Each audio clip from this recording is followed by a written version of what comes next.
இந்த இடத்துல தாத்தாவை அப்பான்னு நினச்சி மாமாவை அண்ணான்னு நினச்ச பிறகு ஒரு நாள் அப்பா மடியில் உட்கார போச்சு. அப்பான்னா என்ன, தாத்தா மடியில் உட்கார போச்சு குழந்தை. மாமாவான அண்ணா நினச்சின்றதை வந்து தட்டி விட்டுட்டான். இது ஒரு புராணத்தில் வரும், துருவ சரித்திரம். எல்லாம் பாருங்க ஒரே மாதிரி தான் இருக்கு. இப்போ சொன்ன உடனே அஷ்டாவக்ரன் என்ன பண்ணா, சரி நடந்தது என்ன சொல்லுங்க. நடந்ததெல்லாம் சொன்ன உடனே சொல்கிறார், மாமா அண்ணான்னு கூப்பிட்டு இருந்தான் ஸ்வேதகேதுவை, இப்போ அண்ணான்னு மாறிடுத்து, மாமான்னு மாறிடுத்து. மாமா நம்ம 2 பேரும் அந்த ராஜாவின் அரண்மனைக்கு போகலாம்னு கிளம்பிட்டான். அபாகர்ஷத் கிரகப்பிராணோருதந்தம் நாயம் தவாரூபி திருப்தியுவாம்ச. வாசல்ல போய் கேட் கீப்பர் நின்றுருக்கார், கோயில் காப்பான். நான் ஆண்டாளுடைய எந்த பாசுரத்தில் வரும் கோயில் காப்பான்? 16வது பாசுரம் தெரியுமோ? நாயகனாய் நின்ற நந்தகோபனுடைய கோயில் காப்பானே. வாட்ச்மேனை போய் முதல்ல கேட்குறான் இந்த அஷ்டாவக்ரன். சொல்கிறான், நான் உள்ளே போய் ராஜாவோட போய் பேசணும். அதுக்கு அந்த கேட் கீப்பர் சொல்கிறான், only old people are allowed சொல்கிறான். ந வைபால பிரவிஷ்யந்தியத்ர விப்ர விருத்தா விதக்தா பிரவிஷந்தியத்ர விப்ராஹ. ரொம்ப படிச்சவா வயசானவா இவா தான் உள்ள அலவுட். 2 இருக்கணுமான்னு கேட்டான் அஷ்டாவக்ரன். வயசாக இருக்கணும், படித்தவாளாக இருக்கணும். ஏன்னா படித்தவாள்லாம் வயசாக இருக்கணுங்கிறது இல்லை, வயசாக இருக்கவா எல்லாரும் படிச்சிருக்கவாங்கிறது இல்லை, இது 2 இருக்கணும்னா. அப்போ அஷ்டாவக்ரன் சொன்னால் எனக்கு வயசாக இருக்கு, நான் நல்லா படிச்சிருக்கேன். எத்ர விருத்தேஷு கிருத பிரவேஷோ யுக்தம் பிரவேஷ்டும் மம துவாரபால. அசஞ்சு போயிட்டான் அந்த காவலாளி. எப்படி வயசாக இருக்குன்னு சொல்கிறேன்? அப்போ அது சொல்கிறான் அஷ்டாவக்ரன், சுஷூஷவஸ்சாபி சிதந்திரியாஸ்ச ஞானாகமே சாபி கதாஸ்மனிஷ்டாம் நபால இத்யன்வமதன்யமாஹூர் பாலோப்ய அக்னிஹதி ஸ்பிருஷ்யமானஹ. அக்னி காரியம் ஒழுங்காக பண்ணுறேன், அக்னி காரியம் ஒழுங்காக பண்ணுறேன், இங்கே பெரியவாளுக்கு சுஷ்ரூஷ பண்ணுறேன், வேதாத்தியனம் பண்ணியிருக்கேன், நிறைய விஷயங்கள் காதால் கேட்டிருக்கேன், கேட்டபடி வாழ்க்கையில் நடக்கணும்னு நினைக்கிறேன். எனக்கு வயசாகிடுத்து நீங்கள் நினைக்கலையான்னு கேட்டார். கேட்ட உடனே இந்த கேட் கீப்பர் சொன்னார், அந்த காவலாளி, ஆனால் நீ பேசுகிறதெல்லாம் பார்த்தா கிழம் மாதிரி தான் பேசுகிற, பார்க்குறதுக்கு அப்படி இல்லைன்னாலும் பேசுகிறதெல்லாம் பார்த்தா ஒரு கிழம் மாதிரி தான் பேசுகிற. கஸ்மாத் பாலஸ்தவிர இவ பிரபாஷசே. அஷ்டாவக்ரன் சொல்கிறார், அப்பா ஒன்றே ஒன்றும், don't go with the colour of the hair. ஏன்னா இப்போ யாருமே நம்ம அப்படி சொல்லவே முடியல, வயசாயிருக்கா இல்லையான்னு இல்லையா. ஒருத்தர் ஹேர்லாம் அதே கலரில் தான் இருக்குது, பியூட்டிஃபுல்லாக. Don't go by the colour of the hair. என்ன அழகாக சொல்கிறார் பாருங்க. ந தேன ஸ்தவிரே பவதி ஏனாஸ்ய பலிதம் ஷிரஹ பாலோபிய பிரஜானீதி தம் தேவாக ஸ்தவிரம் விதுஹு.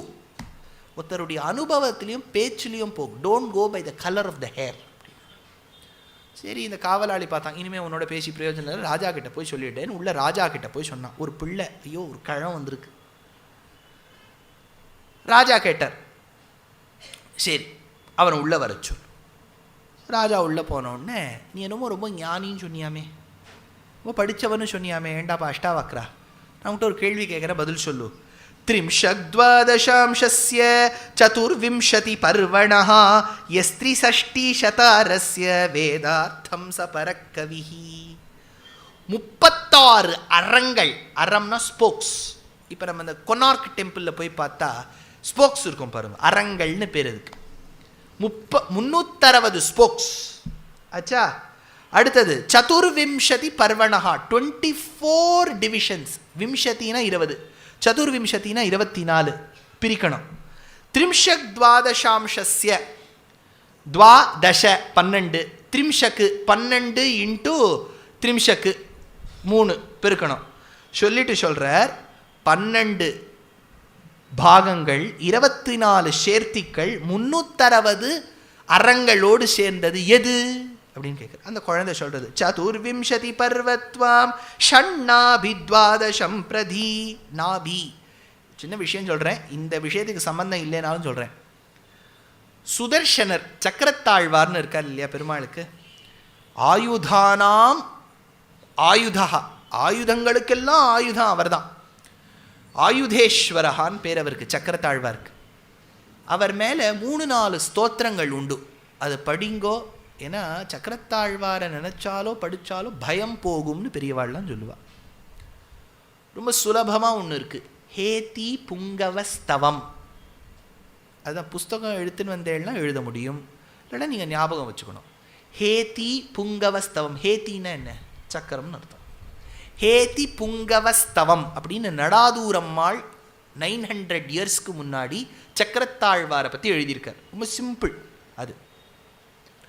அடுத்தது கூர நாராயண ஜீயர் அப்படிங்கிறவர் 800 இயர்ஸ்க்கு முன்னாடி சுதர்ஷன சதகம்னு எழுதியிருக்கார். 100 ஸ்லோகங்கள் சக்கரத்தாழ்வார் மேலே. ரொம்ப கஷ்டம், கஷ்டப்படுவோம் சொல்கிறதுக்கு, அவ்வளோ கஷ்டமாக இருக்கும்.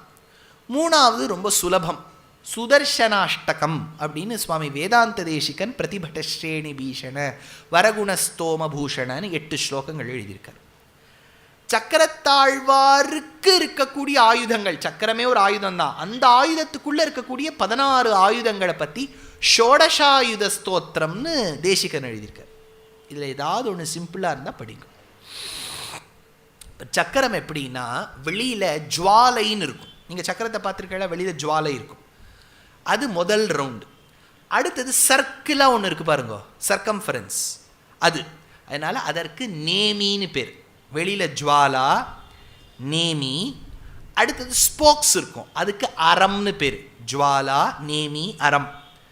அடுத்தது அக்ஷம்னு ஒன்று இருக்கும், சென்ட்ரல் போர்ஷன் ரவுண்டாக இருக்கும், அக்ஷம்னு பேர். அதுக்கு அடுத்தது சென்ட்ரல் ஆக்சிஸ் மாதிரி ஒன்று போகும், அதுக்கு நாபின்னு பேர். அதுக்கும் நடுவில் ஒருத்தர் பெருமாளே, சக்கரத்தாழ்வார் யாரும் இல்லை, பெருமாளே. அவர் 16 ஆயுதங்களோட காட்சி கொடுப்பார், அதற்கு புருஷன்னு பேர். அதனால் 6 பாகங்கள் சக்கரத்தில் இருக்குது. ஜுவாலா, நேமி, அரம், அக்ஷம், நாபி, புருஷன். இந்த 6 தான் சக்கரத்தாழ்வாராக இருக்குது. அதை நீங்கள் மேக்னிஃபை பண்ணும்போது என்ன பண்ணிடுறான்னா, கோவிலில் உள்ளே இருக்கக்கூடிய புருஷனை பெருசாக காண்பிக்கிறா. ஒரு காலை இப்படி வச்சுருப்பார், ஒரு காலை இப்படி நடக்கிற மாதிரி வச்சுருப்பார், 16 ஆயுதத்தோடு இருப்பார், வெளியில் டஸ்கோடு இருப்பார், தம்ஷ்ட்ராவோடு இருப்பார், 16 ஆயுதம். அதில் ஒரு ஆயுதம் சக்கரம். சக்கரத்தாழ்வாருக்கு ஒரு ஆயுதம் சக்கரம் ஆயிடுதா. பின்னாடி நரசிம்மர் இருப்பார், 4 கையிலையும் சக்கரங்களை ஏந்திண்டு. இப்போ இதில் பார்த்தேன்னா எது நேமி எது சக்கரம் தெரியுது. அதான் சொல்லிட்டேன், சக்கரத்தாழ்வாரை பற்றி சொல்கிறதுக்கு ஒரு வாய்ப்பு. இப்போ இந்த சக்கரம் எதுன்னு சொல்கிறாருன்னா காலம்ங்கிற சக்கரம். இப்போ நமக்கு என்ன ஆகிடுது, ஒரு நாள் 24 மணி நேரம், 1 மணி நேரத்தில் 60 நிமிஷங்கள், ஒரு மாதத்தில் 30 நாட்கள். நீங்கள் உடனே போய் 31ங்காதீங்க, அது இந்த இங்கிலீஷ்காராக பண்ணி வச்ச குழப்பம். அந்த காலத்தில் என்னென்னா ஆகஸ்டஸ் அப்படின்னு ஒரு ராஜா இருந்தார், அதனால தான் அந்த மந்த்துக்கே ஆகஸ்ட்னு பேர். அவருக்கு சொந்தக்காரமான மாதங்கள்லாம் ஒரு நாள் கூட்டிகிட்டே வந்தார், அதனால தான் ஆகஸ்டஸ். அதுக்கு விட்டு அடுத்த மாதத்தில் ஒன்று கூடும். அவர் என்ன பண்ணிட்டார், எல்லா மாதத்துலையும் ஒரு நாள் கூட்டிவிட்டார். ஆனால் அப்படி நம்ம கூட்ட முடியாது, எவ்வளவு நாள் சூரியன் சுற்றுறதோ அவ்வளோதானே இருக்க முடியும். அப்புறம் என்ன பண்ணிட்டார், ஆல்டர்னேட் டே மந்த்ஸ்லேருந்து ஒரு நாள் எடுத்தார். இன்னமும் பத்தலை.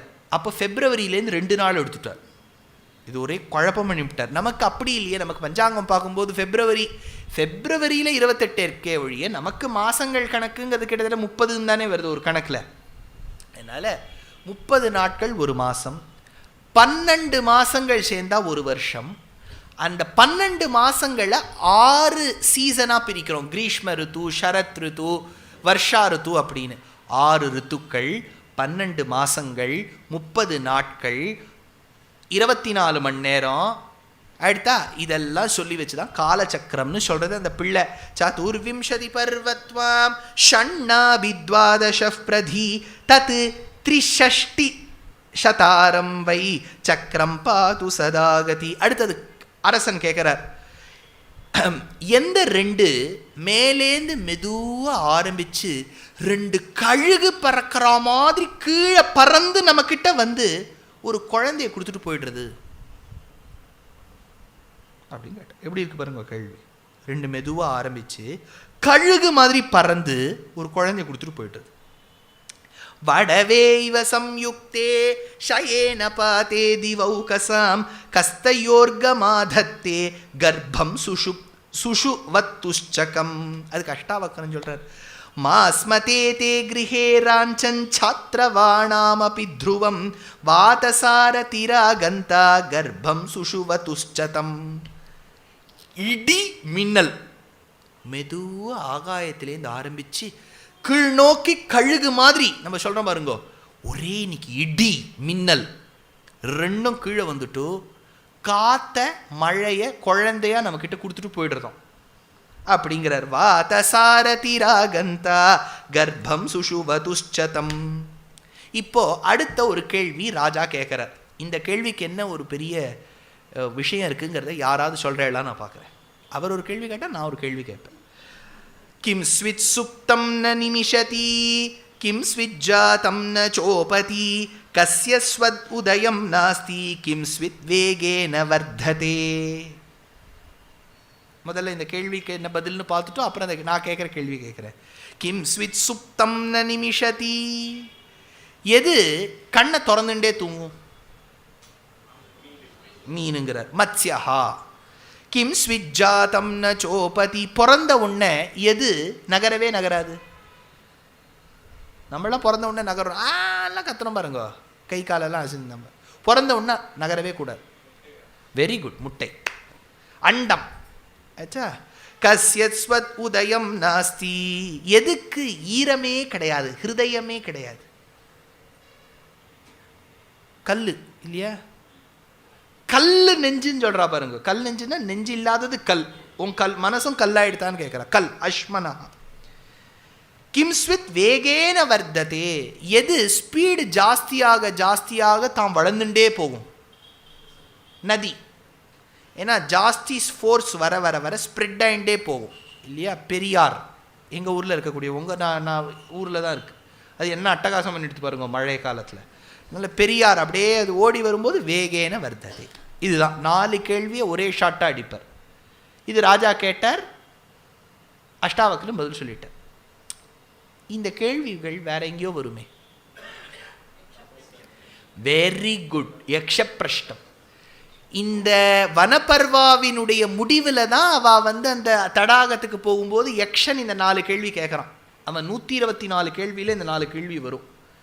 டகால்னு யுதிஷ்டிரன் பதில் சொல்லிடுறார். எனக்கு கொஸ்டின் பேப்பர் ஏற்கனவே லீக் ஆகிடுது. முன்னாடியே அவருக்கு தெரிஞ்சுடுத்து இந்த கேள்விக்கெல்லாம் பதில். டக்கால் டக்கால் டக்கான்னு பதில் சொல்லிடுறேன். ஆயிடுச்சா? எப்போவுமே நான்லாம் ஸ்கூல் படிக்கும்போது, நீங்கள்லாம் படிக்கும்போது பெரியவா உங்களுக்கு தெரியாது இல்லை, எங்களுக்குலாம் சில சமயங்களில் டீச்சர் சொல்லுவா, mark this is very important அப்படின்பா. நாங்கள் உடனே அதெல்லாம் சர்க்கிள் போட்டு புள்ளி புள்ளிலாம் போட்டு வச்சு அதையே படிச்சுன்னு போவோம். ஏன்னா டீச்சர் லீக் பண்ணிட்டான், அது வரவே வராது. என்னென்னா ராஜா அடுத்தது ஒரு அஷ்டாவக்ரன்னு ஒரு கேள்வி கேட்குறார்.